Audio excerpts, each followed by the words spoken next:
Top 100 all time, top 100 all time. Top 100. Yes sir. Le rendez-vous du lundi.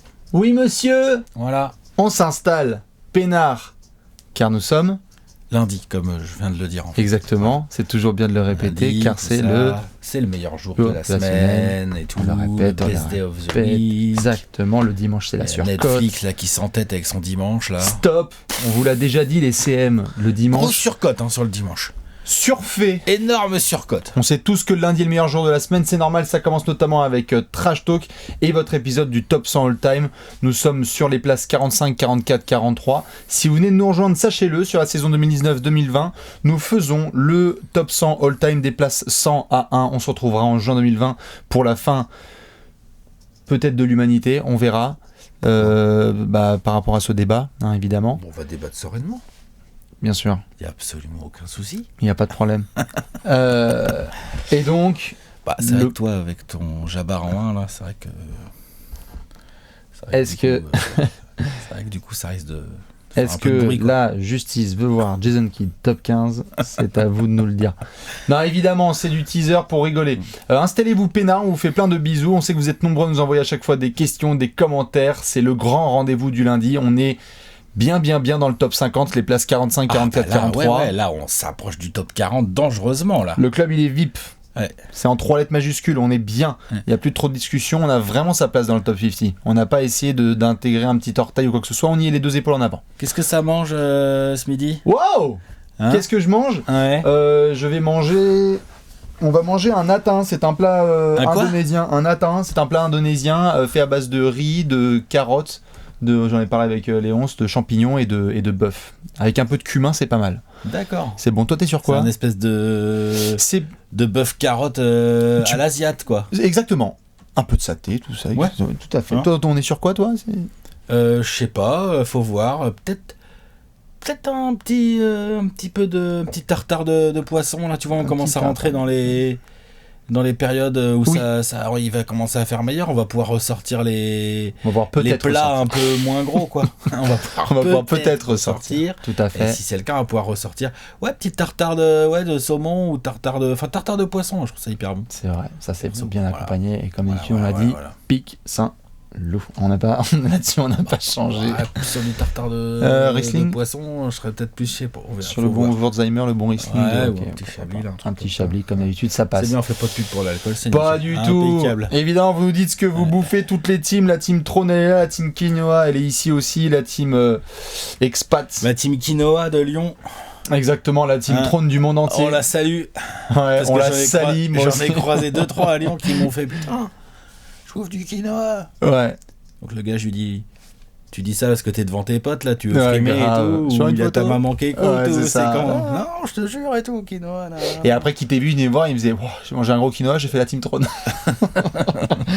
Donc évidemment, où que vous soyez, que ce soit au taf, dans les bouchons, on sait que certains nous écoutent en direct de la bagnole. Trash Talk Radio. Voilà. On va pouvoir se faire cet épisode du jour. Le concept, il n'a pas changé. D'abord, on va répondre un peu à vos questions avec une petite modification. On va vous expliquer tout ça. Après, ce sera le reveal des places 45, 44, 43. Et après, un gros débat de la mort. Est-ce que ce top se fera en quarantaine ou pas? On verra. C'est possible. En partie des débats, justement. T'es chaud? Ouais. On perd pas de temps, on va s'occuper des questions. On a pris 3 petites et il y a une petite nouveauté, on va vous l'expliquer après. Première question de Mathéo Perrier. Quel joueur vous attendez le plus pour savoir où l'autre l'a placé dans son classement? Alors, je faisais une blague là sur Jason Kidd, j'ai très hâte de savoir où il est. Ok, ouais. Bon. Pourquoi tu crois que je l'ai surcoté, c'est ça? Non, je sais pas. Ah oui, si, ça j'y avais pensé. Et j'ai très hâte de savoir comment tu places un barbu et son coéquipier Duracell. Ouais. Moi, je veux bien savoir où t'as mis Tim Duncan, moi. C'est vrai. Parce que, bon... Spoiler, c'est sûr. Je sais pas, on va voir, mais... spoiler, c'est en juin, hein. Mais... Que se passe-t-il? C'est pas une blague, là. Non, c'est clair. Mais voilà. Ouais, Tim Duncan, c'est un peu le running gag. Mais je veux bien voir quand même où il est, quoi. Kobe. Je suis curieux de voir où t'as mis Kobe, ouais. Kobe, ouais. Je suis d'accord. J'ai aucun problème. Tu es dans ton top 15 quand totalement. même. Pas de spoiler. Les mecs des Lakers. C'est clair. Non, ouais, je pense que c'est Jason Kidd surtout qui me vient à l'esprit. Non, il y a aussi, je sais qu'il y a une affinité particulière avec tout ce qui est Détroit, Bad Boys, Isaiah Thomas, qui, si je dis pas de bêtises, n'est pas encore sorti. Je veux bien voir parce qu'il y a. Isaiah Thomas, on est en 45. Il est pas sorti. Faut arrêter de déconner un moment. C'est qui avait fait un top 100? On a vu, il y avait Dwight Howard qui était devant. Devant Isaiah Thomas? Ouais. Dwight Howard? Ouais. D'accord. Ok, c'est original. T'as vu, je suis poli. Hein. J'ai dit c'est original. Ouais, il y a c'est mon nouveau truc. de Léon, ça c'est grave. C'est mon nouveau truc, ça. C'est c'est original comme classement. C'est quand tu veux être poli, ça. Tu sais. C'est original. Il y a ton cousin qui vient de voir. Je te présente ma femme. Ouais. Elle est originale. Elle est originale. Ça sort de l'ordinaire. Ouais, c'est ça. C'est nouveau, ça change. Ouais, non, bon, enfin bref, à peu près, oui, j'avoue, Jason Kidd et Thomas, ça parce que c'est lié à l'affect et je pense à devoir aussi. Pas que l'affect, c'est des monstres. Non, tout à fait, mais Arden que ça sort pas en 45, quoi. Ah, bien sûr, bien sûr. Voilà. Je suis bien d'accord. Question suivante. De Louis Lawrence. Maintenant que le top 40 approche, allez-vous plus ou moins laisser votre cœur parler et privilégier la raison? C'est tellement moi de toute façon je privilégie toujours la raison et l'objectivité. Je sais pas. Voici mon programme politique pour cette année. Je crois pas qu'en fait le fait de monter dans le classement me rend plus objectif ou moins objectif en fait. Non mais c'est surtout que c'est impossible. L'exercice en lui-même c'est impossible. Tu ne peux pas, même si tu regardes le podium all-time ou le top 5, tu peux pas dire objectivement c'est le numéro 1, objectivement c'est le 2 ou 3. Il va y avoir des gars, je te vois te marrer, il va y avoir des gars sur lesquels forcément il y a du cœur qui rentre en compte. Non, moi je pense que ça change rien. Moi je pense que je peux être tout aussi subjectif en 93 qu'en 12. On est d'accord. C'est ça que je veux dire. C'est ça, oui, tout à fait. On va pas avoir plus ou moins de trucs parce qu'on est dans le top 50, dans le top 40 bientôt, mais par contre, les arguments lors des débats vont devenir un peu plus pétillants. Le truc c'est que plus tu montes dans le classement, plus tu descends, c'est selon. Plus tu as des mecs avec des palmarès longs comme le bras, avec des lignes statistiques hallucinantes, avec des faits de gloire de plus en plus incroyables. T'as des grands leaders, des franchises, tu vois. Donc plus les choses sont resserrées, mais sur le plan de ce que j'appellerais la subjectivité, c'est-à-dire de comment chacun valorise. J'ai eu des petites discussions avec des gens, genre pour eux, MVP des finales, c'est plus important que MVP de régulière. Bon pas pour moi, tu vois. Et alors là-dessus, voilà. Et donc du coup, sur certains cas de discussion de joueurs, tu vois. ça a quand même une sacrée importance. Bien sûr, mais on ne peut que répondre genre si tu veux, tu vois. Pourquoi pas? Nous on dit, enfin moi je suis plutôt d'accord, je pense comme toi que le MVP de saison régulière est plus important. Le niveau de subjectivité, bien sûr, ou d'objectivité, parce que je sais qu'il y a des gens très très objectifs dans la commu basket, des gens qui sont toujours dans le bon équilibre entre la raison et le cœur. Mais au final, l'équilibre, ce qui est important, c'est que l'équilibre reste le même tout au long du classement. Et ça c'est le plus dur comme exercice, parce que nous on est là, on se marre. Certains, je vois aussi balance du commentaire et c'est normal, c'est bien parce que ça veut dire aussi qu'on est tous au taquet sur cet exercice. On revoit notamment certains de nos top 10 all-time, des trucs d'il y a 3 ans, et voit une certaine incohérence. Il y a forcément une difficulté dans le fait de rester avec la même dose de subjectivité, un peu d'objectivité, de sentiments et de facts et de statistiques.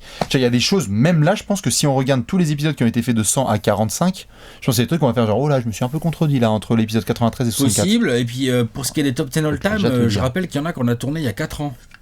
Donc, il y a 2-3 trucs qui se sont passés depuis. Le top 10 des meneurs il y a 4 ans. Bon, voilà. C'est un peu évolué. Pas besoin d'expliquer pourquoi il a éventuellement évolué. Chez les ailiers, Kevin Durant, entre-temps, il a allé pécho 2 MVP des finales quand même. C'est ça, il y a un grec qui est arrivé aussi. Voilà. Donc bon. C'est ça, on est d'accord. La dernière petite question, elle vient de Driss Baron qui nous demande est-ce que Léonce a fait son top 100 ? On nous a posé la question. Léonce, absolument pas. C'est Gérald, il a autre chose à faire. C'est Gérald Wallace, non hein, c'est ça, non? Je sais plus. C'est Gérald Wallace, ouais, peut-être. C'est T-Mac. Avec Kawhi. C'est T-Mac avec Kawhi. Hein. Ouais. Et après, il y a des joueurs de New York. C'est ça. Et là, après, il y a tout ce qui est John Starks, Charles Oakley, etc. Mais la bise à Léonce, évidemment, vous n'oubliez pas, Léonce MVP. Felton, Gallinari, tout ça. C'est ça. Merci en tout cas pour les petites questions. N'hésitez pas à continuer à en poser. On sait que aussi, plus on avance dans ce Top 100 All-Time, plus ça devient difficile de trouver des questions auxquelles on n'a pas déjà répondu. Donc, si vous avez posé des questions dans les commentaires et qu'on n'y répond pas là, c'est qu'on l'a probablement fait lors des épisodes précédents. Et puis aussi, pour éviter de rentrer dans cette routine, ma foi, on a décidé là sur les prochains épisodes, à partir de celui d'aujourd'hui, de renvoyer un peu la balle. C'est-à-dire que après avoir répondu à certaines de vos questions, eh ben on va vous en poser une. Et celle d'aujourd'hui. Répondre aux nôtres maintenant. Exactement. Et aujourd'hui, il y a une question. Et donc, on vous attend évidemment dans les commentaires. C'est pour le moment sur les joueurs qui ont été révélés des places 100 à 46. Qui est selon vous le joueur le plus surcoté ? De nos deux classements, tu veux dire ? De nos deux classements. Pas chez l'un ou chez l'autre, parce que ça peut ne pas être le même. Tout à fait. Mais là, il y a un mec dans ce classement, selon la voix du peuple de la... Oui, bon, chacun peut mettre son avis. Exactement. Et va dire, je trouve qu'il y a des joueurs qui peuvent être un peu surcotés par rapport à d'autres. On vous attend évidemment. Il faut que ça schlarque dans les commentaires. Moi, je sens qu'on va bien se marrer. Les arguments ne sont pas interdits. Ah oui, non, les arguments sont autorisés. Les pavés sont fortement... Les pavés, les textes, pas les pavés dans la rue, etc. Voilà. Non, les pavés de texte sont les bienvenus. On aura l'occasion d'en sélectionner certains et d'en parler. On va enchaîner ? Allez. Je crois que c'est l'heure de révéler les places 45, 44, 43. Alors, évidemment, on commence par ce qu'il faut faire en premier. Léonce, voici le tableau d'Alex sur les places 100 à 46, pendant que je te donne ta tablette avec un stylo et un effaceur. Voici ensuite mon classement sur les places 100 à 46. Voilà, histoire de se le remettre bien en tête, de pouvoir répondre aussi à la question qu'on vient de vous poser sur la surcote. On passe en place 45 ? Très bien. Allez, je suis en train d'écrire. Voilà. Je suis en train d'écrire, excuse-moi. Non, il n'y a pas de souci, la concentration est maximale. Oui, c'est bien ça. Ouais, je fais des fautes d'orthographe moi dans les noms des joueurs. Moi, oh là là, c'est quoi ? C'est compliqué comme joueur, c'est quoi ? Non, pas du tout. Je sais pas pourquoi. Je suis à l'intérieur. Non, pas moi. Moi, je suis à l'extérieur. Monsieur George Gervin. T'as mis quoi ? Elvin Monsieur Hayes. Elvin Hayes. Deux nouveaux joueurs qui font leur entrée dans le classement. Nous n'avons pas encore parlé de ces messieurs. Je pense qu'en termes de sous-cote, on est pas mal soit chez l'un, soit chez l'autre. Tu vois ce que je veux dire ? Dans l'histoire, dans la médiatisation, dans le rayonnement qu'ils ont par rapport à ce qu'ils ont été forts sur les parquets, je pense qu'on est sur deux joueurs... particulièrement sous-cote. Ouais. Et qui ont leur place dans le 50 Greatest. Bah voilà. De toute façon, les deux, ils sont 50 Greatest en 96, 97, on est d'accord. Nous sommes bien d'accord. Je te laisse le dance floor. Vas-y. Iceberg Slim, fais-nous parler le George Iceman. Gervin, un scoreur absolument incroyable qui a plus de 20 000 points dans sa carrière en NBA, mais il en avait déjà mis presque 6 000 en ABA juste avant. Donc en fait dans le classement ABA, NBA, il est top 15 ou 16e ou 17e, un truc comme ça. C'était un des meilleurs joueurs de la ABA. La ABA a existé de 67 à 76. George Gervin en est un des meilleurs joueurs de l'histoire. D'ailleurs, il est en 97 là, il est dans les 50 greatest de la NBA et il est dans la ABA all-time team. C'est une team de 30, je crois. Je crois que c'est 30 mecs, un truc comme ça. Et autant vous dire qu'il n'est pas 29e. En ABA, comme tu l'as dit, c'est genre... il dominait. Virginia Squires, puis San Antonio Spurs, puisque les San Antonio Spurs font partie des équipes qui sont passées par la ABA avant de devenir des équipes NBA. C'est un peu chiant à dire, hein. Ils auraient pu faire un truc plus simple. ABA, NBA. Et quand il arrive en NBA, en National Basketball Association, l'autre, contrairement à certains de ses confrères, joueurs de ABA qui sont arrivés en NBA, lui, il n'a pas eu de problème d'adaptation. Il a continué à dominer. Voire même, il a augmenté son niveau de domination, en tout cas ce qui est du scoring. Il est quand même 4 fois meilleur scoreur de la NBA, l'ami George Gervin, dont 2 fois à plus de 32 points par match. Les saisons à plus de 32 points par match. Dans l'histoire de la NBA, on sait très bien que on commence à avoir descendu le classement, là, on en est presque à 60 joueurs énoncés. On n'en a pas vu tant que ça finalement qu'on fait des saisons à plus de 30 points de moyenne. Donc 4 fois meilleur scoreur de la ligue, toujours avec 5 rebonds, 3 passes d'ess, soit un joueur quand même assez équilibré, pas mal d'interceptions, l'ami George Gervin. 33 points en un quart-temps, record, ça l'a bien énervé d'ailleurs notre ami George Gervin, parce que lui il avait pas de ligne à 3 points. Donc Melo, Klay Thompson, tout ça, bon. Donc il s'est fait battre par Klay Thompson notamment. Évidemment. Ça l'a beaucoup énervé à l'époque. Moi je me rappelle avoir écrit une news là-dessus. Bien sûr, même Melo l'avait y allé, il disait genre Ouais, genre lol et tout, c'est trop facile. J'accepte, Ça faisait vraiment vieux aigri d'ailleurs, comme déclat, mais bon, qu'est-ce que tu veux, c'est comme ça. Surnommé The Iceman. Et du coup, je suis allé fouiner un peu. Ah, la story. C'est quand même marrant, quoi. Bien sûr. Ouais. Donc, il est surnommé The Iceman parce qu'il avait cette espèce de réputation de pouvoir jouer des matchs de basket à très haut niveau sans suer. Sans suer. C'était l'homme de glace, quoi. Ouais, c'est pas si simple, hein. Bien sûr. Que dire d'autre sur George Gervin ? C'est un scoreur dont pas mal de mecs se sont inspirés. Je rappelle que ce qu'on appelle aujourd'hui le finger roll, George Gervin. Oh bah oui.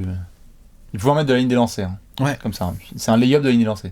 Un toucher exceptionnel. Repris par beaucoup de grands attaquants. Bien sûr. Et d'ailleurs, c'est un geste de grand attaquant parce que c'est un geste quand même méchamment technique et qui demande beaucoup de toucher. C'est une difficulté. On est d'accord. C'est une difficulté. Le finger roll, c'est dur pour que ça rentre. Drexler l'a très bien. Ah bah Drexler, c'est clair. Bah, voilà de quoi on parle. On parle de Drexler.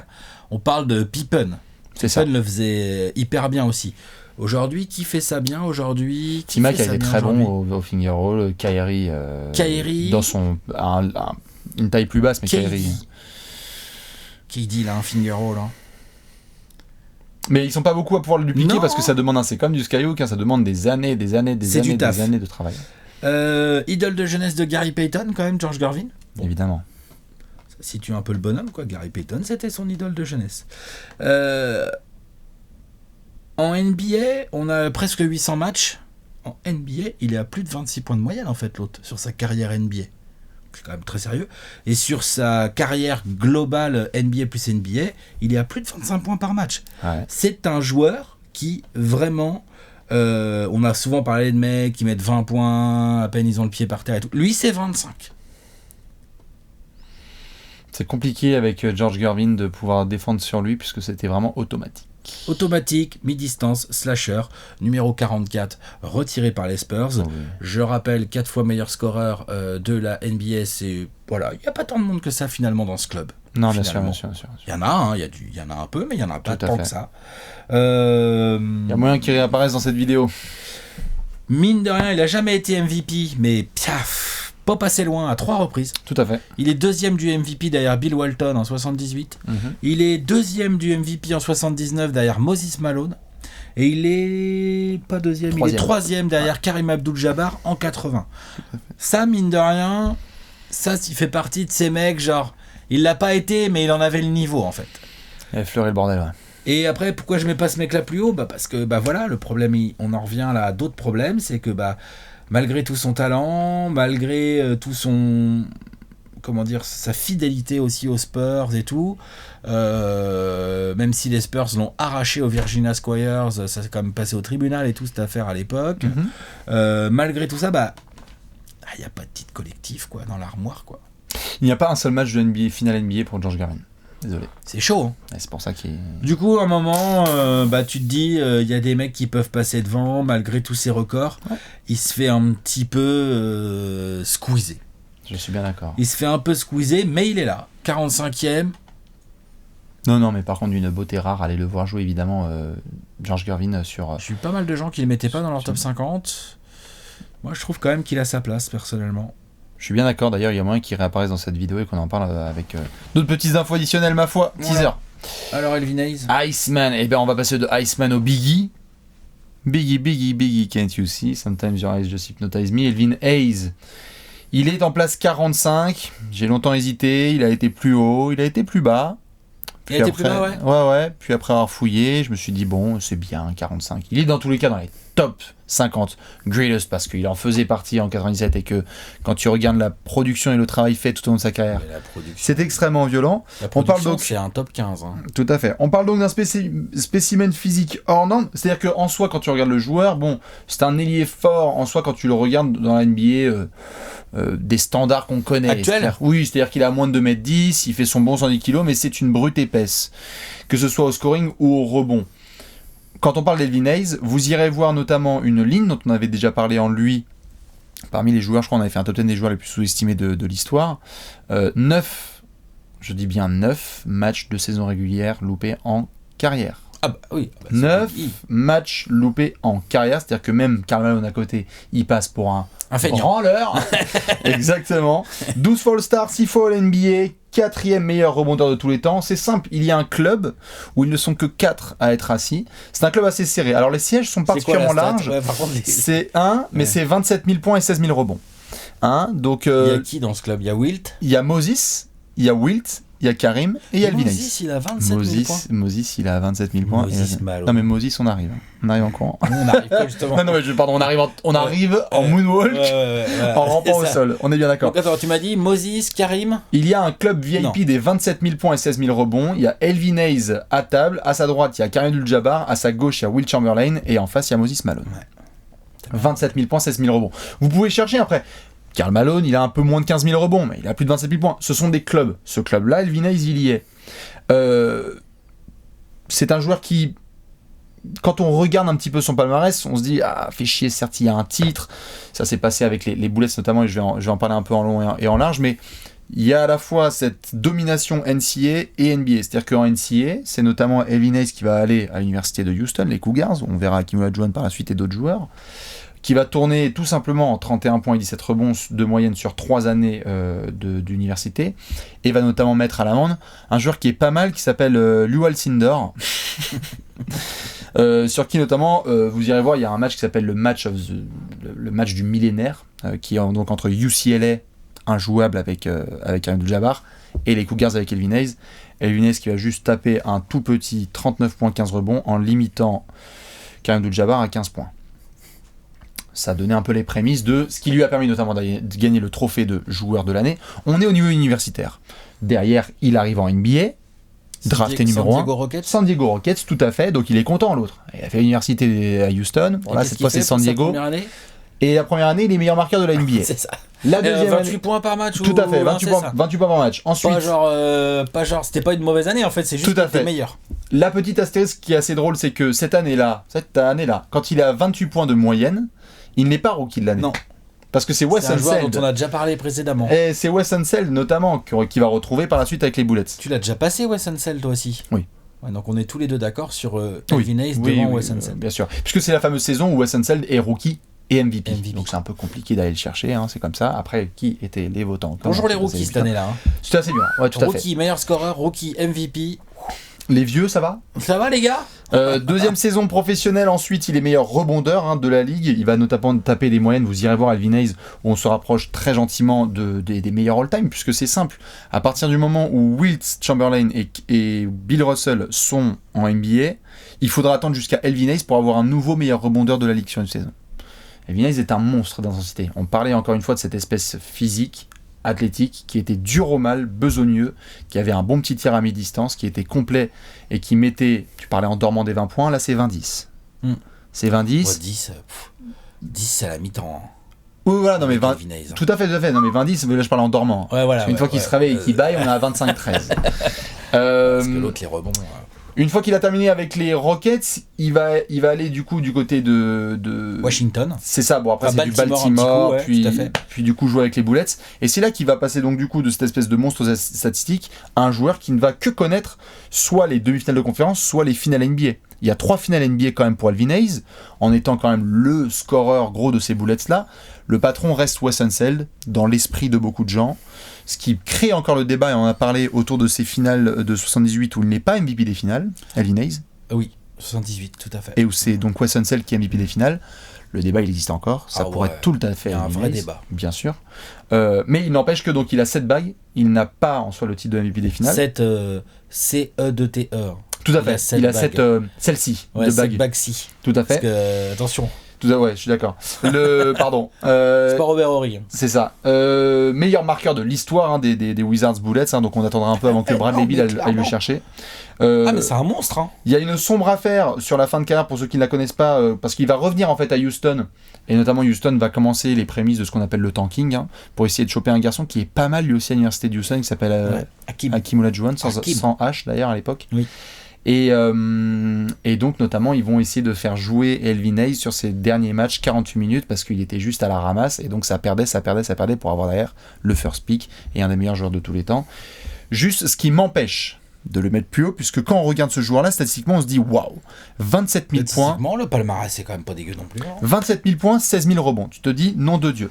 Le problème, c'est que, bon, heureusement, quelque part, qu'il a pu avoir cette partie de carrière avec les Bullets, où il y a Wes Unseld et où ça va gagner du mais tir. heureusement aussi pour les Bullets. Hein. Et heureusement aussi Parce pour que les Bullets. C'était peut-être leur meilleur joueur, en fait. Exactement, c'est ping-pong. Je dis pas qu'en fait c'est soit l'un soit l'autre, mais c'est simplement qu'il me manque déjà des titres vraiment individuels forts. On va aussi commencer à rentrer gentiment dans la catégorie où en fait, s'il n'y a pas de MVP, bah tu passes à la trappe. Tu viens de le mentionner avec George Gervin, c'est toujours du 2e, 3e, donc on est dans ce range-là. Et puis aussi, c'est un joueur qui, si numériquement a fait le boulot, on est sur du 25 shoots tentés. Il n'y a pas une seule saison à plus de 50% de réussite au tir. On est aussi sur de la bonne croquette, quoi, avec Elvin Hayes. Ça crocouille, quoi. Ça crocouille, voilà. Et donc, forcément, vous irez aussi vous renseigner aussi là-dessus, ceux qui veulent, puisque c'est un personnage très intéressant. Coéquipier difficile. Beaucoup de joueurs aussi ont dit c'était un gros performeur numérique, mais alors derrière, par contre, migraine totale. On est sur plein de points, on se rapproche aussi de ce qui s'est passé avec du DeMarcus Cousins, quoi. C'est-à-dire cette espèce de joueur ultra dominant, mais en même temps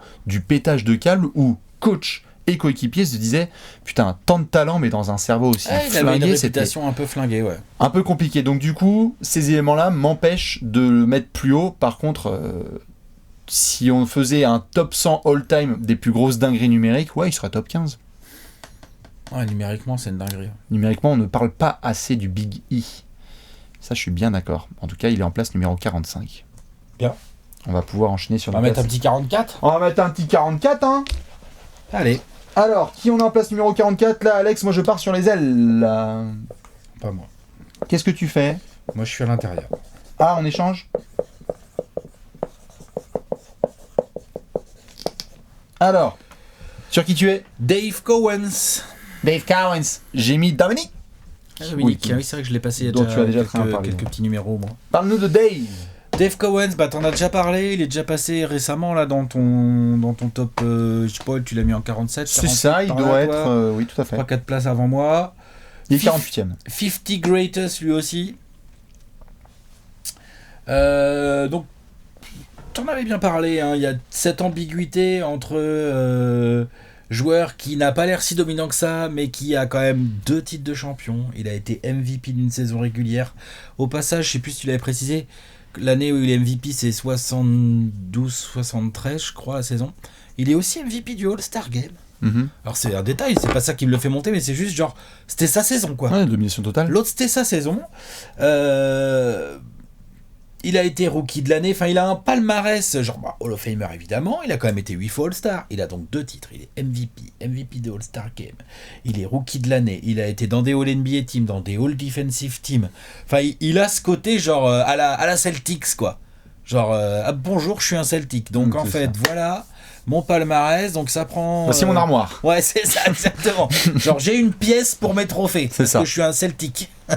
C'est un peu ça. Bien sûr. Donc ça, il a ce côté-là qui est indéniable et qui nous pousse forcément à le mettre assez haut dans le classement. Mm-hmm. Il a 10 vraies saisons en NBA à Boston. Pour moi, le reste n'a pas vraiment existé. Non, à Milwaukee, c'est du vent. Voilà. La notion sur laquelle j'ai envie d'insister, c'est le côté pivot all-around. Mm-hmm. C'est-à-dire que l'année où il est MVP, notre ami Dave Cowens, il est en 20-16, 4 passes, quoi, en gros. Mm-hmm. Il n'y a pas encore les styles et les blocs de compter, mais croyez-moi, s'ils étaient comptés, je pense qu'il y aurait un beau petit 1-5, 1-5 ou 2-2, quoi. Ah parce que c'était quand même un garçon qui chômait pas du tout. Bien sûr, bien sûr. Très complet. D'ailleurs, on le voit dans les années suivantes où ça commence à être compté, est-ce que je crois. Bah, comme je te l'ai dit, on est dans le club du Giannis, Garnett, LeBron et Hakim. Il est dans le club, tout à fait, la saison 77-78. Le club de ces joueurs qui ont été le meilleur en stade de leur franchise en points, rebonds, passes, interceptions et contre. Ils sont que 4 autres All around. Que Dave Cowens, il y a donc, tu l'as dit, Giannis, Kevin Garnett, je crois qu'il y a Pippen. Ouais, je dis de la merde sur LeBron et Hakim. Si, LeBron, Hakim, je suis pas sûr. Ah ouais, ok. LeBron, il l'a fait à Cleveland, c'est sûr. Il n'y a peut-être pas Hakim, ouais, t'as raison. Giannis, c'est sûr. Ouais, KG, c'est sûr, à Minnesota. KG, c'est sûr. Pippen, je suis quasiment sûr que l'année où il n'y a pas Jojo, là où Jojo il est au casino. Jojo il a la queue. Ouais. Je suis quasiment sûr que Pippen il a tout. Bref, numéro 18 retiré aux Celtics pour notre ami Dave Cowens. Donc pivot all-around, pivot dur au mal. Mine de rien, en moyenne rebond par match en carrière, il est dans le top 10 de la NBA all-time. Ouais. Il est 9ème, 13,6 rebonds par match. 13,6 rebonds par match en moyenne en carrière. Juste pour vous donner une idée comme ça, c'est devant Rodman, c'est devant Willis Reed, c'est devant Jabbar, c'est devant Hakeem Olajuwon. Juste comme ça, juste voilà. Boum. C'est pas mal, quoi. Ah non, bien sûr, bien sûr. C'est un petit peu sérieux. Donc voilà, je vais pas m'attarder tellement plus longtemps sur le joueur, t'en avais très bien parlé. C'est un monstre des années 70, c'est un personnage hyper important des Celtics. Tu as raison de Scottie Pippen, Dave Cowens, LeBron 2 fois et Giannis. Et KG. Pippen, on est d'accord. Ouais, deux fois. Mais pas Hakeem. Je crois qu'Hakeem, il lui manquait, je sais plus, je crois. Tout à fait. Il manque soit les rebonds, soit les interceptions. Il manquait les minutes. Il y a toujours un petit truc à Hakeem. C'est ça, je t'en fais. Bref. Il a le palmarès d'un mec qui pourrait être plus haut. Mais compliqué pour moi. Là, j'ai d'autres mecs au-dessus qui vont peut-être avoir une armoire un peu moins bien remplie. Mais waouh, merde quoi. Non, je pense que c'est des meilleurs joueurs que Cowens. Du coup, Cowens, ouais. 44ème. Voilà. C'est le pic qui t'a un peu. Ouais, c'est cette espèce de. Je sais pas combien de points il a en carrière, genre 12 000 ou 14 000. Ouais, 14 000 peut-être. Et sa meilleure saison, elle a 20. Tu vois, voilà, donc ça c'est un peu embêtant. Après, il fait partie des. Je crois que tu l'avais dit avec Bill Russell, des 2 MVP qui sont des joueurs hyper forts, durs au mal, hyper importants pour un collectif, mais qui en même temps bénéficient à mort de leur collectif. Preuve en étant, tes MVP sans être All-NBA First Team. Il y en a que 2 dans l'histoire, Bill Russell et Dave Cowens. Au passage, 2 Celtics. Il n'y a pas de secret, c'est parce que les Celtics, dans leur histoire de franchise, ont toujours su créer des collectifs incroyables. Bien sûr. Ouais. Donc c'est normal que les joueurs en bénéficient, à la McHale, à la Cowens, pour avoir des belles places dans les top 50 et tout, mais tu peux pas non plus faire genre, waouh, truc de ouf et tout. Non, à un moment donné, il bénéficie, je veux dire, il avait Havlicek à côté de lui, il avait du monde, quoi. Ou du Don Nelson qui était encore bien bon, ou Paul Silas aussi, il a pas joué avec Paul Silas. Peut-être aussi. Paul Silas, le coach, je sais pas trop kiffé, le joueur était pas dégueu. Bref, voilà, 44ème. Je suis bien d'accord, monsieur. Donc toi, tu nous as claqué, Dominique. Dominique, dont tu as parlé très très bien, en complet, en long et en large, en 40. J'ai juste chié sur John Drew. Ouais, bon, ça s'arrête. Il y a des gens qui sont venus me le faire remarquer, c'est vrai. Oui, mais c'est bon. J'ai pas dû chercher le bon Drew. T'en fais pas. Mais ils ont fourgué un cocaïnomane contre Wilkins quand même. Ça reste un bon trade. C'est ça. Le fond du raisonnement était bon. Chacun sa cam. Tu l'as mis en quoi Wilkins juste avant, là, je crois, 47, d'accord. 46. Tu veux que je dise volontiers, mais bon, on est en tout 47, cas dans le top. 46. En tout cas, on est d'accord que nous l'avons mis à la différence de la NBA, nous l'avons mis dans le top 50 des greatest.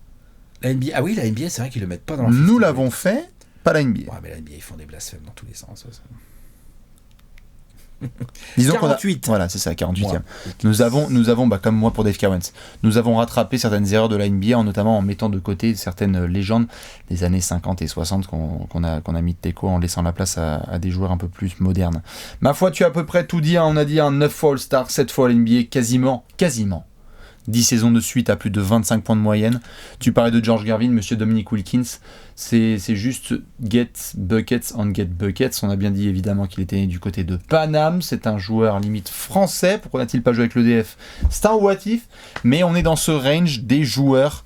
Ça y est, je pense qu'on peut le dire. Et moi, ça m'a vraiment marqué, tu vois, en préparant cet épisode.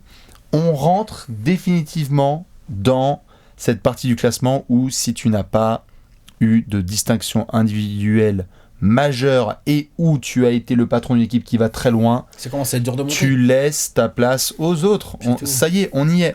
C'est-à-dire que George Gervin, et Dominique Wilkins, je l'adore, vous le savez, fan des Hawks, mais est le meilleur joueur de l'histoire d'Atlanta, qui peut discuter avec Bob Pettit, comme tu en avais parlé la semaine dernière, mais malgré ce côté subjectif, il faut que j'avoue que voilà, il y a certes, comme on l'a dit, ces 26 000 points. L'artiste aérien est incroyable. Ce qu'il a permis de faire à la NBA, l'athlète est fabuleux.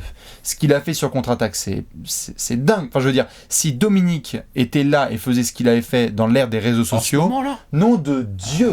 Enfin, je veux dire, Blake Griffin, quand il est arrivé en rookie, à côté, c'était d'une douceur. On est sur du Zion. Enfin, je veux dire, il y a de la puissance, il y a le tonnerre qui sort des bras, quoi.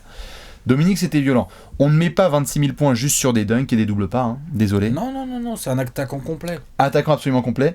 Pas d'énormes coéquipiers, tu en avais parlé, donc pas de trop de succès en playoff non plus, parce que quand on fait la liste... C'est un euphémisme, quoi. Complètement, c'est-à-dire que quand tu fais la liste des joueurs qui sont passés par Atlanta, t'essayais à fond la caisse de hisser tout ça le plus haut possible, mais jamais tu vas en finale de conférence ou ne serait-ce qu'en finale NBA. Bon, voilà, alors ça, c'est pas possible.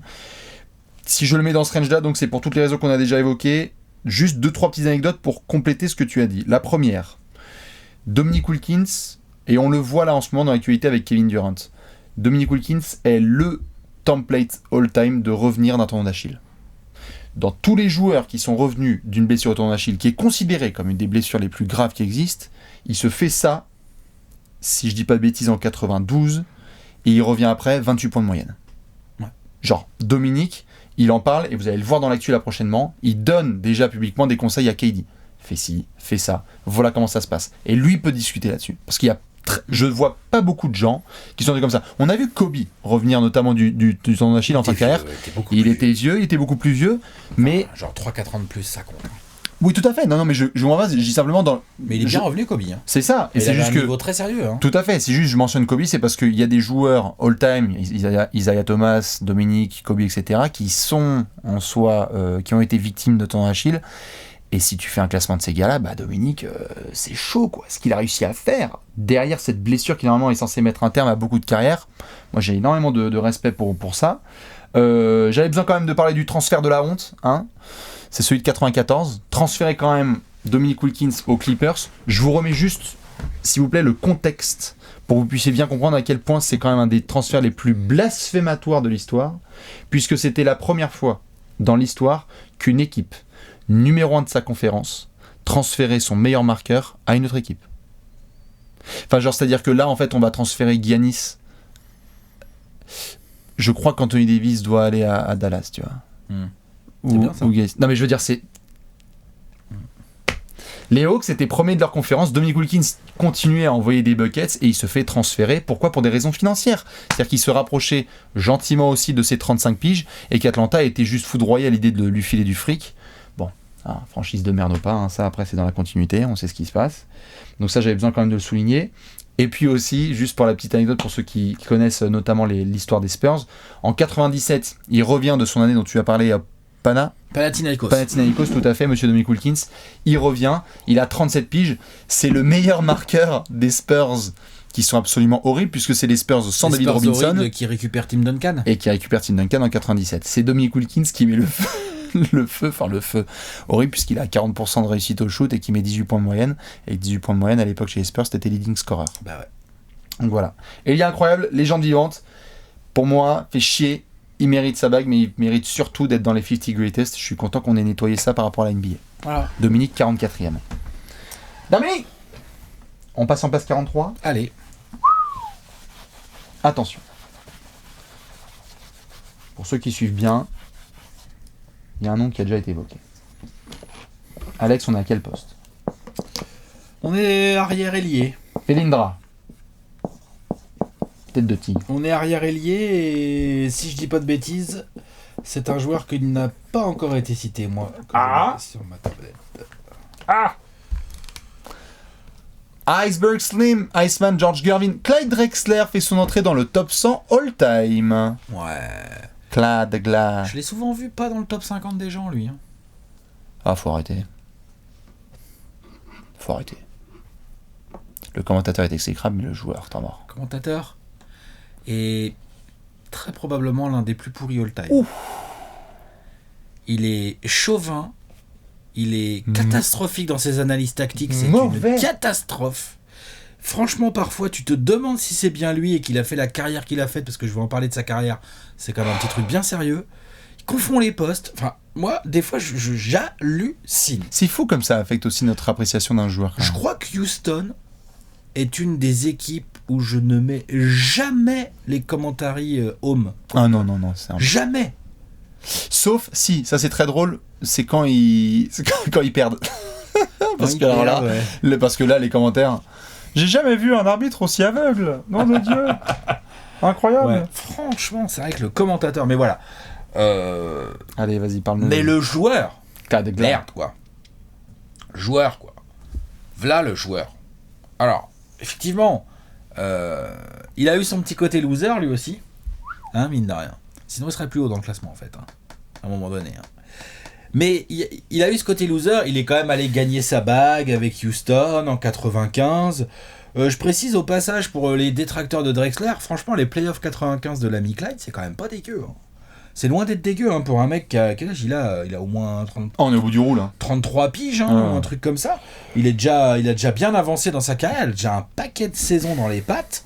Parce qu'il est de la DAF 83, Drexler. Mais là, j'ai les stats sous les yeux. Finale 95 de Drexler, bon, c'est un sweep hein, sur le Magic, mais quand même. 21,5 points, presque 10 rebonds, presque 7 passes d'aise par match, à 45% au tir. Je veux dire, merde, quoi. C'est des bonnes finales, quoi. Bien sûr. Le lieutenant de la Juan, c'est lui, quoi. Non, c'est violent. Donc, ouais, c'est ça, je crois qu'il... Ouais, c'est ça, il doit avoir presque... Il a presque 33 ans. Il sort d'une régulière bonne. 22 points, 6 rebonds... Enfin, tu vois, genre, vraiment bien sérieux, ses playoffs dans leur globalité sont bons et ses finales sont bonnes. Donc, ce que je veux dire par là, c'est que c'est pas un ring chaser. C'est un ring chaser qui a vraiment contribué à la bague qu'il a gagnée. Oui, puis il est tradé. Où il y va? Je sais même pas. Tu veux que je regarde? Bah, en fait, c'est juste que le ring chase, c'est le... Oui, non, mais je veux dire, dans le sens... Ce que je veux dire par là, c'est que, genre, c'est pas genre, il était mauvais... Ah, je vois, dans la contribution. Il était pas, genre, 10e homme des Rockets, et comme il est là, boum, il a une petite bague... Non. Tu vois ce que je veux dire? Un contributeur déterminant dans la victoire des Rockets. Je sais pas, c'est pas Chris Andersen, quoi. Je suis bien d'accord. Tu vois, genre, des fois, les gens parlent de Drexler, t'as l'impression que les mecs... Ah ouais, putain, il y a des gens qui disent ça. Bah, non, ils le comparent pas à Chris Andersen. Non, je dis par là, il parle de lui comme c'est un mec qui a gagné sa bague en argent. Ah ouais, disons que je trouve qu'il y a beaucoup de sous-cotes sur le niveau réel d'un mec comme Clyde Drexler, quoi. C'était un attaquant absolument incroyable. Et c'était un joueur hyper all-around. J'arrive sur le spectaculaire après. Hyper all-around. Ah, la polyvalence est folle. Ouais. Polyvalence de malade, intercepteur incroyable, rebondeur, passeur, en plus de scoreur, capable de shooter, capable de slasher. Distance lancée. Un athlète, mais genre, je veux dire, je rappelle, son surnom c'est The Glide, hein. C'est le planeur. Hein. Et c'est pas, c'est pas usurpé. Hein. C'est pas usurpé. Lui, le dunk de la ligne de lancer franc, c'est pas un souci du tout pour lui, quoi. On a chacun un club dans son sommeil. Hein? Clyde, il dunkait dans son sommeil de la ligne de lancer. Non, mais Clyde... Non, mais c'est vrai, hein. Mais oui, mais c'est vrai, mais voilà, l'autre, Enfin, les qualités athlétiques de Clyde Drexler, l'équilibre qu'il a en l'air, la vitesse de course, la puissance qu'il pouvait dégager, les dunks incroyables, il a impostérisé du monde. Lui, on parlait donc du finger roll de George Gervin, dont tu vas peut-être nous reparler, mais... Clyde Drexler maîtrisait bien le geste, hein, le finger roll. Ah, c'est l'épisode du finger roll aujourd'hui, clairement. On peut quand même le dire. On peut carrément le dire. Genre combien de fois il est passé au-dessus d'un contre avec un finger roll, enfin tu vois. Tapez-le là les curieux sur YouTube. Finger roll Clyde Drexler. Finger roll Clyde Drexler, c'est magnifique. Chapiteau. Et il y a des images de lui où il est ballon comme ça avec les jambes pliées là. Vraiment il vole quoi. Il vole vraiment Clyde Drexler. Donc son prime, c'est entre 85-86 jusqu'à, je sais pas, je dirais les finales de 92, quoi, en gros, là, ce que je voulais chercher, s'il était tradé, on verra ça plus tard. Bon. Après les finales de 92, ça se gâte un peu, il partira à Houston et tout, mais n'empêche que dans son prime, Clyde Drexler, il a au moins 25 points par match. Il prend 7, 6, 7, 8 rebonds par match, il est à 5 ou 6 passes. Enfin, je veux dire, il y a 2 interceptions par match. Enfin, c'est un client très, très sérieux, quoi. Il est deuxième du MVP derrière Jojo en 92. Il emmène les Blazers en finale NBA en 90 et en 92. Alors, évidemment, c'est aussi de là qu'il y a ce côté loser, parce que les 2 fois en finale NBA, il se fait quand même salement déboîter, quoi. Je veux dire, contre les Pistons en 90, il se fait limite plus déboîter qu'en 92 contre les Bulls, hein, franchement. Limite plus déboîter. Hein. Contre les Pistons en 90, le problème c'est qu'ils étaient trop gentils, quoi. Les Blazers, ils avaient du talent et tout, aucun souci, mais ils étaient trop gentils, ils pouvaient rien faire. Là, les mecs étaient en back-to-back, ils étaient trop méchants et tout. Ils les ont défoncés. Hein. Ils les ont défoncés. Et en 92, l'autre il est tombé sur l'autre il faisait pas exprès, Michael, hein. Il envoyait les ballons puis ça rentrait. La matrice. Alors qu'est-ce que tu veux faire, hein Non mais tiens, qu'est-ce que tu veux faire, hein voilà. Cliff Robinson, franchement, je pense que là tu lui prêtes un oreiller, là il est encore en train de chialer l'autre. Donc bon, Hall of Famer, 50 Greatest, Clyde Drexler. Dream Team 92. Dream Team 92. Pardon, Hall of Famer, 50 Greatest, Dream Team 92. Pardon. Titré au moins 10 fois All-Star, j'ai pas les stats sous les yeux. En termes de points, il n'y a rien d'incroyable, il doit être dans le top 30 à peu près all-time, il est à 22-3 000, on est d'accord. Il a quand même été meilleur intercepteur de la ligue aussi, on le dit comme ça au passage, juste en 95-96, comme ça au calme, à 33-34 piges, meilleur intercepteur de la ligue. C'était un taffeur, Clyde Drexler. C'était un drôle de mec, il a pas toujours eu bonne réputation, il y a quelques petites histoires autour de lui, notamment pour ceux qui veulent lire le livre de Jack McCallum, excellent bouquin qui s'appelle Dream Team, où on croit tout savoir sur la Dream Team, on croit de ça, non. Lisez McCallum, vous verrez que vous savez pas tout, et que notamment Drexler était vexé d'avoir été choisi dans les derniers, patati. C'est vrai qu'à la Dream Team, Drexler il est choisi avec Christian Laettner, quoi. Ouais, non mais il y a des gars avant. C'est aussi très Clyde Drexler. Ouais, c'est très Clyde Drexler ça, comme réaction. Je suis d'accord. Ça a dû énerver les gens, ça doit pas dû jouer pour lui. Mais oui, non. Moi, il est 43e. Moi, chez moi, Clyde Drexler est devant Dominique Wilkins. Il est devant George Gervin. Il est devant Kawhi Leonard. Voilà, pour l'instant. Très bien. Et il est derrière d'autres gars que je vais citer parce que c'est pareil, à un moment donné, tu l'as dit, quoi. Voilà, Clyde Drexler, il n'est pas MVP, il n'a pas été MVP des finales, il a parfois un peu de choke sur certains matchs. Bien sûr. Où on l'attendait plus fort. Puis la tarte de 92, il l'a pris de pleine face, hein, putain, dans l'histoire des mecs qui se sont fait brutaliser en finale NBA derrière, qui ont eu du mal à s'en remettre. Ouais. Je suis bien d'accord, il sera lui aussi dans les prochains épisodes. 43e joueur que j'adore. Assez sous-estimé, monsieur Clyde Drexler, d'un spectaculaire incroyable. Je suis bien d'accord, on aura l'occasion d'en reparler, puisque oui, il sera dans les places à venir. Je regarde pour le trade. C'est vrai. T'as peut-être tout à fait raison, si ça se trouve, il signe complètement à Houston. Je n'ai pas les. Je sais plus. Comme il est de là-bas, parce qu'il est de là-bas, il est de Houston, hein, il a joué avec Hakim à la fac et tout. Les couillards. Attention. Tout à fait. Moi j'ai mis George Gervin, dont Alex a déjà bien parlé, en complet, à la place numéro 45. Monsieur George Gervin, comment dire ? Pour compléter tout ce que tu as dit, tu disais qu'il y avait du 25 points dans son sommet, etc. Je vais même aller un peu plus loin. Vas-y. Traded. C'est ça, c'est un transfert. Putain, contre T-Storp. Ok, tradé. C'est beau de faire le top 100 time. On redécouvre des trucs. C'est les Blazers qui ont tradé. Ils ont tradé ça contre. Bon, après, faut pas juger comme ça a posteriori. Il faudrait se remettre dans le contexte de l'époque. Voilà, faut foutre le bonnet de bain. Il y avait des bonnes raisons. L'autre, il demandait un contrat de malade alors qu'il avait déjà 32, 33 piges et tout ça. Voilà. Bon, bref.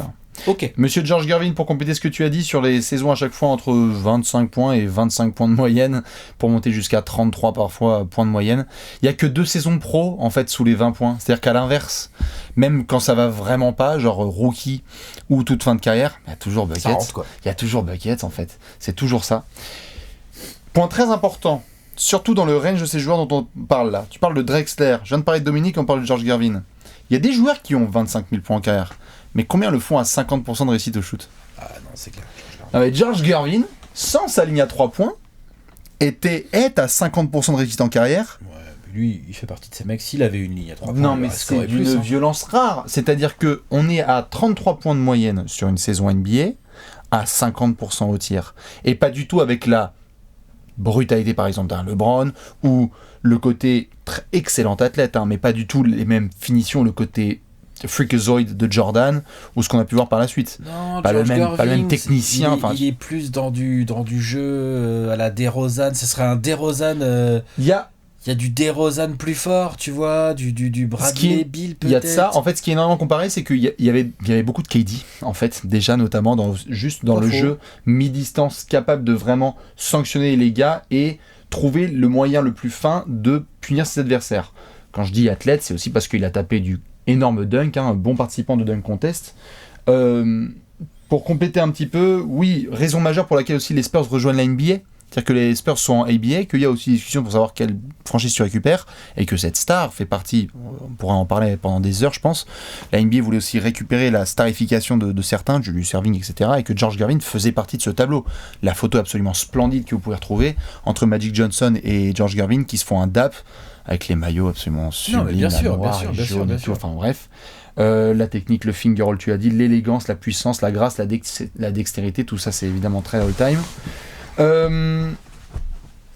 Avant l'arrivée d'un certain Michel Jourdain chez les Chicago Bulls, je pense qu'on peut s'accorder à dire que c'est le meilleur arrière scoreur de l'histoire de la NBA. En fait, si tu fais la liste. Avant que Jordan arrive. Un arrière scoreur comme ça. Bah, qui d'autre pourrait contester ça? Havlicek? Ok, ailier. Ah oui, oui, enfin c'est Non, des swingman voilà. les deux, quoi. Ouais. Oui, bah. Tu peux foutre si tu veux les Jerry West, les machins, etc. Mais quand George Gervin prend sa retraite, on regarde et on fait genre wow, en fait chez les arrières, qui a mis plus de points que lui vraiment? Compliqué. Donc après évidemment, on va voir Be Like Mike, on va voir Kobe qui vont venir et d'autres gars qui vont prendre la suite. Mais George Gervin fait partie de la royauté des arrières. Ah oui. Très clair. Et d'ailleurs, le lien notamment avec Jordan, c'est que les gens l'oublient, mais le dernier match en carrière de George Gervin, donc il fait toute sa carrière aux Spurs, mais après ça se termine avec cette espèce de saison pourrable avec les Bulls. Ouais. Et le dernier match, la dernière fois qu'il va mettre un orteil sur un parquet de George Gervin, 63 points de c'est le Jordan. match de 63 points de Jordan face aux Celtics, le game 2 fabuleux des playoffs 86. Comme tu l'as bien dit, 3 fois à chaque fois dans le classement du MVP, on est sur le podium, numéro 44 retiré chez les Spurs, fondation de la franchise texane. Et donc, juste la petite quote de Jerry West, c'est le seul mec pour lequel j'aurais payé pour le regarder jouer. Ça fait toujours plaisir d'avoir un Jerry West qui sort ça. Ouais. C'est fort sympathique. Il a dit en gros, le seul moyen d'arrêter George Gervin, en fait, c'est de prier pour que ses bras soient fatigués, parce qu'une fois qu'il atteint les 40 points, en fait, c'est lui qui décide. Et comme on l'a bien dit, malheureusement, pas un seul match de finale NBA, pas de voilà. Il a eu quelques saisons il a eu des passages un tout petit peu avec Artis Gilmore, avec certains gars des Spurs et tout, mais c'est trop compliqué. Pas de succès vraiment collectif, impossible de le mettre plus haut. Pas de succès collectif, pas de gros trophées individuels à part des trophées quand même de meilleurs marqueurs, c'est pas rien, mais pas de MVP ou de trucs comme ça, donc effectivement, ouais, non, compliqué. Un peu compliqué de le mettre là. Nous sommes d'accord. Bon, on va devoir montrer le gros tableau. Ouais. Le gros tableau Léonce avec les places du jour d'Alex qui tu as mis en 45-4-3. 45e George Gervin, 44e Dave Cowens, 43e Clyde The Glide Drexler. Magnifique. Eh bien, voici mon tableau avec en place 45, monsieur Elvin Hayes. Ensuite, Dominique Wilkins. Et en place 43, monsieur George Gervin. Là, tu le sens, hein, vraiment. Moi, ça m'a vraiment frappé dans la préparation de cet épisode. Ça y est, là. Tu peux plus juste être à 25 000 points. C'est mort. Il faut autre chose. Il faut que l'armoire soit Dave Cowens. Il faut que l'armoire se remplisse, il faut donc de l'individuel ou du collectif, il te faut des lignes de stats aussi plus complètes, tu peux pas juste scorer non plus. On est bien d'accord. Tu vois, il y a plein de petites choses comme ça. Attention là, ouais, tout à fait, les critères d'entrée dans le club là vont commencer à... Ouais. Ah bah là... Ah, t'es pas MVP, désolé, tu rentres pas. Ah, t'es pas le patron d'une équipe qui va au moins en finale NBA, tu vas pas. Ah, t'es pas un monstre statistique. Ah, t'es juste un scoreur en fait. Ah, vache. Compliqué. Je suis d'accord. Ça vous donne un peu une idée de ceux qui pourraient arriver par la suite. C'est l'heure du gros débat. C'est l'heure. C'est l'heure du gros débat. Et pour cette fois, nous avons notamment écouté certains de vos commentaires, lu certains de vos commentaires, et pris la suggestion suivante. On a fait les places 100 à 43. Et si nous réalisions, et vous pouvez le faire aussi, un 5 majeur. Je sors mon top 100. Avec les joueurs qui sont sortis. Si on doit faire un 5 majeur avec donc meneur, arrière, ailier fort et pivot, de ce qui a été pris là, est-ce que c'est forcément les premiers là qui viennent de tomber, tu vois? Est-ce qu'il n'y a pas des mecs, on va se rendre compte, merde, en fait à ce poste-là, il est beaucoup plus haut, comment on va faire? Et donc on ne l'a pas forcément trop préparé, on va aussi le faire en freestyle. Le plus fort possible, hein, tu veux dire? Ouais, le plus fort possible. On passe à la main. Mais du coup, on prend les mecs à leur prime alors? On prend les mecs à leur prime. Parce que c'est ça aussi le truc, c'est que nous on juge les carrières dans leur ensemble. C'est ça. Et la greatness, après le prime, c'est encore autre chose ça. Il va nous falloir un meneur, Alex. Parce que tu vois, on te fait Hardaway Daway prime. Ouais. Quoi, tu vas le mettre au-dessus C'est ma wildcard. Je Ouais. le mets en 100, mais Ouais. en prime. Bah, c'est si un tu veux monstre. mettre du cœur, vas-y. Hein. Si tu Non, veux non, mettre non, Penny mais je Hardaway, veux dire, voilà, tu vois ce que je veux dire, genre, bien sûr. j'ai des meneurs plus hauts que lui, parce qu'ils ont certainement des meilleures carrières que lui, mais est-ce que ce sont des mecs qui ont un meilleur prime ? Je suis pas sûr que, je sais pas, sans lui faire offense, je veux bien qu'on parle du prime de Guy Goodrich par rapport à celui de Penny Hardaway, Tout à fait. tu vois, ou de Dave Bing, je dis Bien pas que sûr, c'est... Attention, hein, je dis pas Donc que- on part sur le prime. Hein. Plutôt, ouais. On prend les mecs à leur top of the pop et on essaye de les intégrer dans notre 5 majeur. Je vais prendre Chris Paul à la main, moi. Tu vas prendre Chris Paul à la main ? Ouais, Salaud. je pense, hein. Ou Al Frazier. Je crois que je vais aussi prendre Chris Paul. Chris Paul est le meneur. À l'arrière, je vais prendre Clyde Drexler. À l'arrière, je vais mettre T-Mac. Ah ouais. D'accord. On a dit prime. Hein. On a dit sur le prime, ouais. On a dit Moi, prime. je prends Clyde Drexler. Très bien. À l'aile, je vais mettre Kawhi Leonard. Je crois que c'est pas mal en fait. Bien sûr, mais c'est pour ça que je l'ai pas encore. Pardon. Il n'est pas encore sorti. À l'aile. Chris Paul, Clyde Drexler, Kawhi Leonard. On prend prime, donc ça veut dire qu'on prend pas les blessures. Hein. J'ai dit T-Mac. Je vais mettre Grant Hill. Tu vois, ça c'est un gros dos. Parce que prime Grant Hill. Prime Grant Hill, c'est très sérieux. Bon. Mais, enfin, Chris Paul, T-Mac, Grant Hill. Chris Paul, Drexler, Kawhi, Un ailier fort. Dennis Rodman. Histoire d'avoir un petit combo forward un peu chiant à attaquer là entre Kawhi et Rodman. C'est pas mal. Et au pivot, qu'est-ce que je vais faire au Bivo, c'est sûr, j'ai Bill Walton. Prime Bill Walton. C'est bon, c'est validé. Qu'est-ce que je pourrais mettre Bill Walton, c'est pas mal. Hein. Qu'est-ce que je pourrais mettre au pivot En ailier fort, je vais mettre Giannis. Ah bah, Yanis. Ok. Bill Walton, Giannis Antetokounmpo, Grant Hill, T-Mac, Chris Paul. Oh, la violence. Je pourrais le mettre en pivot, Yanis, moi. Non. Non, mais je vais faire plus drôle. Je vais mettre Nate Thurmond au pivot. Nate Thurmond. Ouais, parce que j'ai déjà Rodman qui est pas un joueur très offensif, donc Nate Thurmond qui est quand même bon en attaque. Et pour attaquer ça, enfin déjà tu me prends pas un rebond hein, parce que Rodman Thurmond, Non, ça c'est compliqué. Tu oublies le rebond. Ouais, Tu moi, laisses. moi le aussi rebond. je le laisse. Moi Voilà. si je t'attaque, je le laisse. Tu le laisses. T'as qui toi Giannis. J'ai Giannis, Bill Walton, c'est bien. Grant Hill, T-Mac et Chris Paul. C'est bien. C'est pas mal. Par contre, qu'est-ce que ça se blesse, nom de Dieu. J'ai vraiment fait le 5 injury. Hein. Moi ça va. C'est correct moi. Ouais. Moi j'ai Chris Paul, Bill Walton, Grant Hill. Ouais, c'est le injury 5 quoi. Mais on a dit prime. On a dit vraiment prime. Hein. Mhm. Ça veut dire qu'on ne prend pas la carrière complète. Parce que si on prend la carrière complète, est-ce que ça veut dire qu'on prendrait en fait le meilleur joueur par poste là dans notre classement ? Logiquement oui. Ça veut dire que tu prendrais... Moi si je prends par rapport à mon classement, tiens ouais ça c'est intéressant. Donc tu prends Steve Nash à la place de C'est- Chris Paul ? Bah il est pas passé Steve Nash encore chez moi. Ah non, de Dieu. Excuse me. Eh oui, monsieur.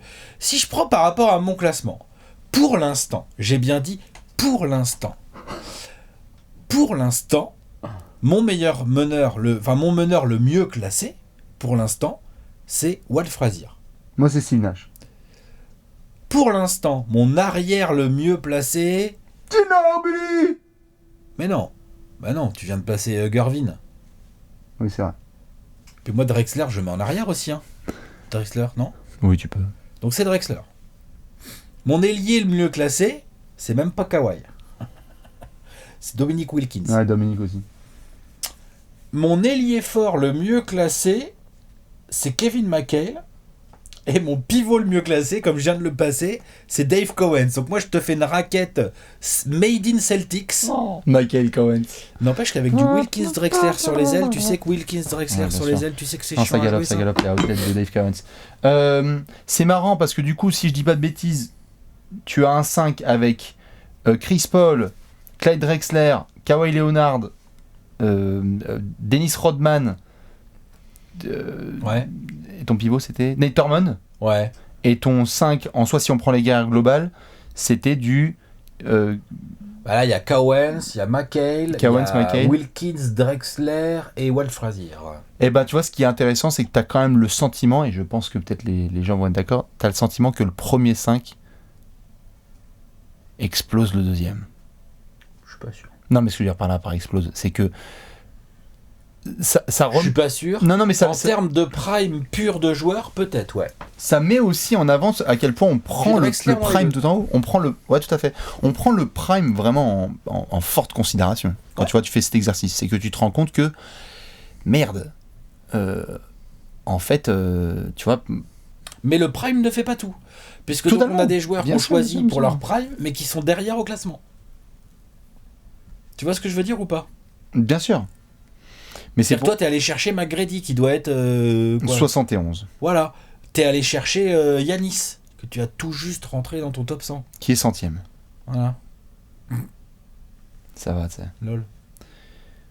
Mais c'est vrai que c'est étonnant de voir ça, parce que tu comprends évidemment ces primes, et c'est là que tu vois quelque part à quel point ce niveau d'excellence doit être maintenu sur la continuité pour être vraiment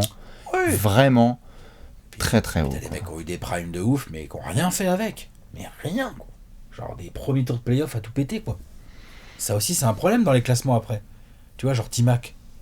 C'est un souci. Son prime. Genre, c'est absolument incontestable que T-Mac Prime, pendant 2-3 ans, c'est un joueur offensif complètement. Ah, mais il a tôt 30 mecs au-dessus du. All time. Mais il en a rien fait, quoi. C'est ça. Alors, ok, le contexte, il n'avait pas les bons joueurs, le bon coach, machin. Ok, très bien. Mais n'empêche que voilà, au final, c'est quoi l'armoire à trophée de ce mec, quoi? Non, bien sûr. C'est quoi ces prises de guerre à ce mec? J'ai été first ballot Hall of Fame, quoi. C'est ça. Tu vois? Genre, j'ai fait une saison all-time statistiquement parlant. Tu vois? C'est hyper intéressant comme exercice, parce que c'est là que tu vois vraiment à quel point on essaye de trouver le juste équilibre. Ouais, tu balances entre à la fois le prime et puis en même temps ce qu'il y a comme titre, comme exploit individuel et exploit collectif, et comme longévité. Parce que la longévité, tu vois là, moi on vient de prendre le prime et j'ai vraiment pas calculé, j'ai pris les mecs vraiment dans ce qu'ils étaient capables d'atteindre comme plafond, et tu t'es marré en disant j'ai le 5 injury team, quoi. En plus, ouais. Ce qui est triste, parce que ces mecs-là, tu te dis, putain, bon, quelque part, tant mieux qu'ils soient dans ce top 100. Je me posais la question pour Penny. Penny Prime, il regarde droit dans les yeux, mais quasiment tous les meneurs de l'histoire NBA. Quasiment. Attention, hein. Voilà. Non, bien sûr, bien sûr. Juste le Prime, les 3-4 saisons. Là. C'est fou. Et il y a un autre truc aussi, c'est qu'il faut pas non plus sous-estimer, c'est que souvent les mecs ont de la longévité, c'est aussi parce que c'est pas dégueu. Tu vois, ma petite raquette, Kevin McHale, Dave Cowens, venez quand même chercher ça, tu vois. Sa défense à se bat, les rebonds tendus, quand ils ont la balle en attaque, tu viens d'en faire, enfin, tu vois, ça fait des passes, enfin, tu vois, c'est une raquette compliquée à jouer, hein. Non, bien sûr. Moi, je me demande s'il y en a qui l'ont fait, là, le top 100, qui ont essayé de faire l'exercice, ou même là, sur même un top 70, tu vois. Essayez de faire cet exercice-là, parce que c'est marrant de voir la différence entre quand tu as tout de suite voulu parler du prime et quand on a pris la carrière globale, parce que vraiment les appréciations sont tellement différentes quand tu vois les 2-5 que tu as mentionnés. Même moi, là, tu vois, je me faisais en tête un peu dans mes esprits la différence des 2-5 majeurs. Et oui, évidemment que tu as envie de prendre le prime maximal, quoi. C'est hyper étonnant. Je pensais pas, tu vois, que ce serait aussi, qu'il y aurait une telle, à la fois une telle réalisation de l'importance qu'on a dans le prime, c'est-à-dire, oh putain, ce mec, si tu le mettais donc du coup dans son prime, mais dans telle équipe avec tel coéquipier, du coup ce serait une dinguerie. Et en même temps, un niveau de respect pour ceux qui n'ont pas eu non plus un prime de fou, c'est-à-dire que Dave Cowens en soit très bien, mais je pense que tu l'as pas mis du tout dans ton 5 prime, puisque comme on a parlé là, dans l'épisode du jour, son prime n'est pas fou, mais que par contre, au niveau de la carrière globale, c'est ce qui définit vraiment la greatness au plus précis. Bah ouais. C'est assez fou. Eh bien, en tous les cas, essayez de le faire vous aussi. Ça, c'est un fort bon exercice. Nous, on va se retrouver, si je dis pas de bêtises, la semaine prochaine. Pour les places 42, 41 et 40. On va retomber dans le top 40. Moi, j'ai un petit trio la semaine prochaine. Il y a moyen que ça cause. Très très fort autour de mon trio de la semaine prochaine. Des gants, t'as des teasers là, un masque. Je te laisserai dévoiler tout ça lundi prochain. Des bisous à tous, excellente semaine, et à la semaine prochaine pour un nouvel épisode du Top 100 All Time. Ciao.